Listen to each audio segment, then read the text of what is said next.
Hello students, আশা করি সকলে ভালো আছো। এক ঝলকে দেখে নাও ওয়েস্ট বেঙ্গল স্টেট ইউনিভার্সিটির বিএ সেকেন্ড সেমিস্টারের রাষ্ট্রবিজ্ঞান পাশের লাস্ট মিনিট সাজেশন। তো তোমাদেরকে একটা কথা বলি, তোমরা অনেকেই আমার কাছে রিকোয়েস্ট করেছো যে প্রশ্নের সংখ্যা একটু কমিয়ে দেওয়ার জন্য, যাতে করে অল্প সময়ের মধ্যে প্রস্তুতিটা সেরে ফেলতে পারো এবং কমনও পেতে পারো। সেই জন্য আমি প্রশ্ন সংখ্যা কমিয়ে খুব অল্প রেখেছি। তোমরা যারা একেবারে পড়াশুনো করার সময় পাচ্ছ না বা পড়াশুনো করার সময় পাওনি, অল্প কয়েকটি প্রশ্ন তোমাদেরকে দিলাম। তবে এই প্রশ্নগুলো কিন্তু মোস্ট ইম্পর্টেন্ট। তবে আমি চাইবো শুধুমাত্র এই প্রশ্নগুলো নয়, আরও বেশি বেশি করে প্রশ্ন তোমরা তৈরি করবে আমার যে মেন সাজেশন আছে সেখান থেকে। তবে যারা একেবারে পড়াশুনো করতে পারোনি তাদের জন্য কিন্তু এই লাস্ট মিনিট সাজেশনটি। তো প্রথমে তোমরা দেখে নাও 5 নম্বরের প্রশ্নের জন্য মাত্র গুরুত্বপূর্ণ কয়েকটি প্রশ্ন।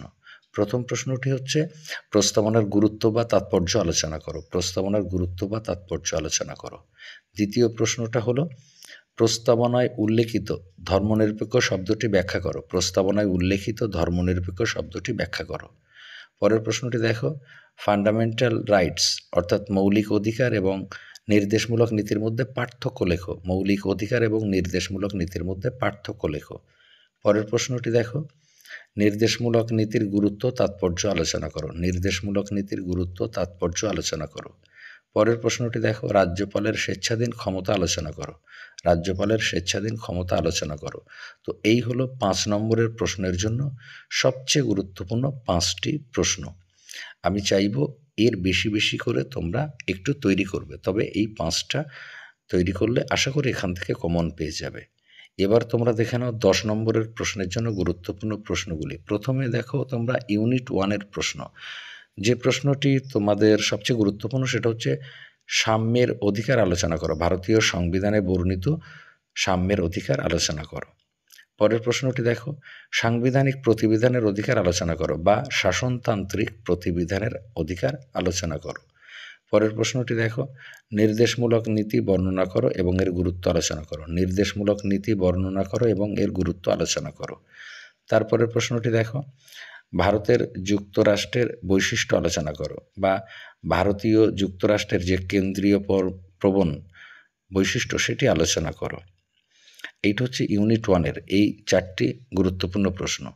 এবার দেখো ইউনিট 2-এর গুরুত্বপূর্ণ প্রশ্নটি দেখো। প্রথম প্রশ্ন হচ্ছে রাষ্ট্রপতির ক্ষমতা ও কার্যাবলী আলোচনা করো। রাষ্ট্রপতির ক্ষমতা ও কার্যাবলী আলোচনা করো। পরের প্রশ্নটি দেখো, প্রধানমন্ত্রীর ক্ষমতা ও পদমর্যাদা আলোচনা করো। প্রধানমন্ত্রীর ক্ষমতা ও পদমর্যাদা আলোচনা করো। তারপরে প্রশ্নটি দেখো, রাজ্যপালের ক্ষমতা ও পদমর্যাদা আলোচনা করো। রাজ্যপালের ক্ষমতা ও পদমর্যাদা আলোচনা করো। তারপরে প্রশ্নটি দেখো, সুপ্রিম কোর্টের ক্ষমতা ও কার্যাবলী আলোচনা করো বা সুপ্রিম কোর্টের এলাকার ক্ষেত্রগুলি আলোচনা করো। এই হলো ইউনিট 2-এর গুরুত্বপূর্ণ 4টি প্রশ্ন। তাহলে তোমাদের ইউনিট 2 এবং ইউনিট 1 থেকে গুরুত্বপূর্ণ 8টি প্রশ্ন দিলাম। এটা হলো লাস্ট মিনিট সেশন। যারা একেবারে পড়তে পারোনি তারা অন্তত এগুলো তৈরি করে যাও। আর সব মিলিয়ে তোমাদের তাহলে 5 নম্বরের প্রশ্ন দিলাম 5টি এবং 10 নম্বরের জন্য প্রশ্ন দিলাম মাত্র 8টি। এই প্রশ্নগুলো তৈরি করে যাও, আশা করি এখান থেকে কমন পেয়ে যাবে।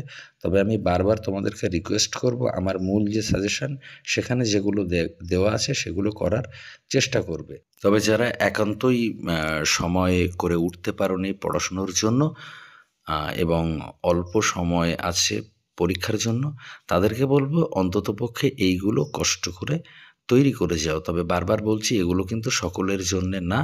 যারা ইতিমধ্যে পড়াশুনো করেছো তারা কিন্তু আমার যে মূল সাজেশন রয়েছে সেই মূল সাজেশনের প্রশ্নগুলো তৈরি করবে। বাকি যারা পড়াশুনো একেবারে করতে পারোনি অন্তত পক্ষে এইগুলো করে যাও, আশা করি এখান থেকে তোমরা কমন পেয়ে যাবে। তো সকলে ভালো থাকো, সুস্থ থাকো এবং তোমাদের প্রত্যেকের পরীক্ষা ভালো হোক এই কামনা করি। ধন্যবাদ।